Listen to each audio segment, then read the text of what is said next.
our business meeting that we need to conduct for some district business. 2 items on the business agenda, one of them being approval of the 21-22 budget. And for that, I will hand it over to our long-suffering district treasurer, Neil Miller. Neil. Thank you. Thank you for that great introduction. I am not long-suffering, but I'm going to share I'm sorry, screen. I meant long-serving. Oh, there you go. That I am long-serving.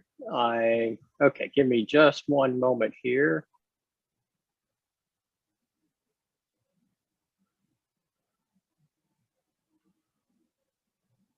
I am not seeing my PowerPoint. There it is.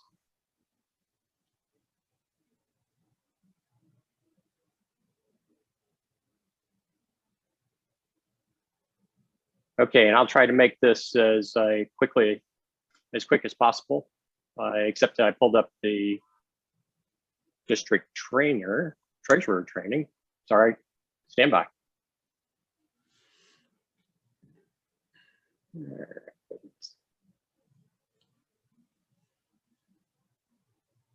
There we go. Now we'll do the budget.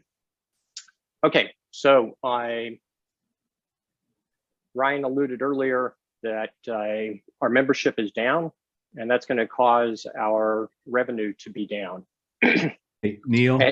Yes. Neil, we are seeing your slide with notes. Oh, okay. Stand by.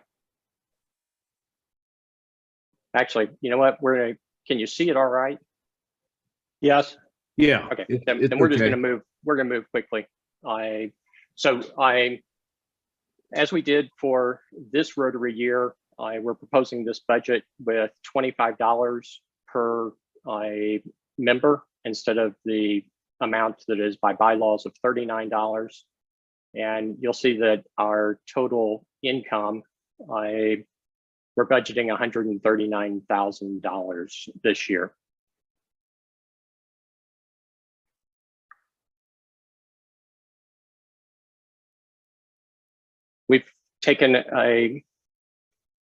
We've taken some pretty drastic steps to cut expenses this year, knowing that our membership is likely going to be down about 10% from the prior year. So in district leadership, we've cut the budgets for assistant governors and the Council of Governors meeting. Conferences and meetings, there's not much that's happening there. The district conference revenue should match the district conference expense. So even though we went up, we should be covered. Conferences and meetings, we made some pretty significant cuts to the amount of money we allocate for a zone. We won't be sending as many people, or we won't be covering as much of their expense. And at the top, you'll notice that we have eliminated the expense for the district governor to go to international conference. So in that area, we've shaved off approximately $10,000.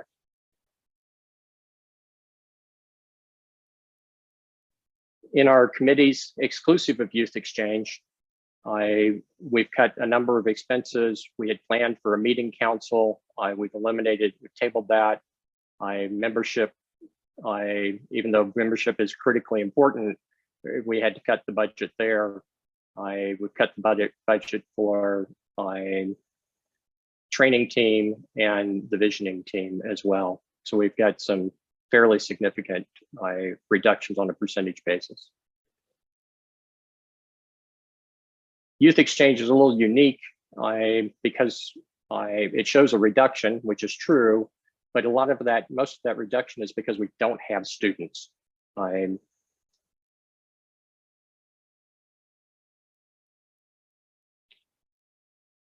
So the overall reduction in expenses is $39,000. I consider that 12 of that is really related to youth exchange. So we really have cut the budget by $28,000. And I'll entertain any questions if anybody has any. Hearing none, a president-elect should make a motion to accept the budget as presented, and followed by a second by a president-elect.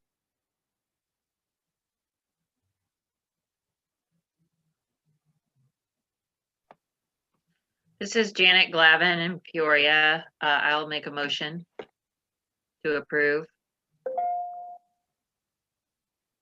Okay, motion from Janet. Neil, I think, has accidentally been muted somehow. I'm Yes. seeing Barry Tobias from Rotary Club of Springfield has his hand up. Barry, I'm taking that as a second. I second it, yes. Okay. Also for our minutes, I forgot to mention Janet, you're, and I apologize, one of the two Peoria clubs, Peoria North? Peoria. Peoria, sorry. Okay. So there's a motion and a second, and I believe that this is open to a vote by the presidents-elect who are in the room. So those presidents-elect, all in favor, please signify by saying aye or Aye. raising your hand. Aye. Aye. Aye. Aye. Any opposed, same sign. Okay, that motion carries and our budget is approved. Thank you, Neil, for all the work that you've done and will continue to do as district treasurer, though we're working on a transition plan for Neil. The other item that we have, and we've got about 3 minutes left, so we're gonna have to make it quick, is we have a Rotary District 6460 Foundation, and we need to elect some directors for that foundation, which is the province of our District 6460 Foundation chairperson, PDG Steve Hopper. Steve. Thank you, Ryan. I didn't have a chance to give a heart-to-heart update. But one thing I wanted to mention with this audience is that we were able to reach our goal in the Computers for Progress program, 100 and 100. I want to thank the 14 Rotary clubs and the 10 individual Rotarians in the district that helped make that possible. So I just wanted to be sure to get that in, because I think that was a huge accomplishment and a lot of good will come from it. We had a good year in the foundation. Given the time, I'm going to cut to the chase. We need to elect next year's board. The way the bylaws are set up, we have 5 Rotarians as members of the board, preferably a PDG to be chair. I want to give a quick thanks to Keith Lape, PDG Keith Lape, who served on the board since its inception and led it for several years. He's stepping down this year, and Mark Roberts we're recommending join the board. So I'd like to get a motion to approve the following people for a 1-year term on the Rotary District 6460 Foundation. It would be myself from Macomb, PDG Steve Hopper as chair, past Assistant Governor Kevin Diwali from Highland, Assistant Governor Jack Freiberg from Quincy, past President Bill Smith from Springfield, and PDG Mark Roberts from Peoria North. So Ryan, I'll let you take it from here. Thank you. Thank you, Steve, for the update and the heart-to-heart as well. I'm seeing President-elect Sarah Rust from Rushville has her hand up. Sarah, is that a motion to adopt that slate of directors? She's nodding her head. So that's a motion. May we have a second? And I'm seeing Jim Chipman, Springfield Sunrise, with his hand up for a second on that motion. Thank you. We will call the question. All in favor, please indicate by saying aye. Aye. Is there Aye. Aye. any opposition to that slate of directors? Hearing no opposition, they will stand approved. Thank you to those 5 individuals for their service.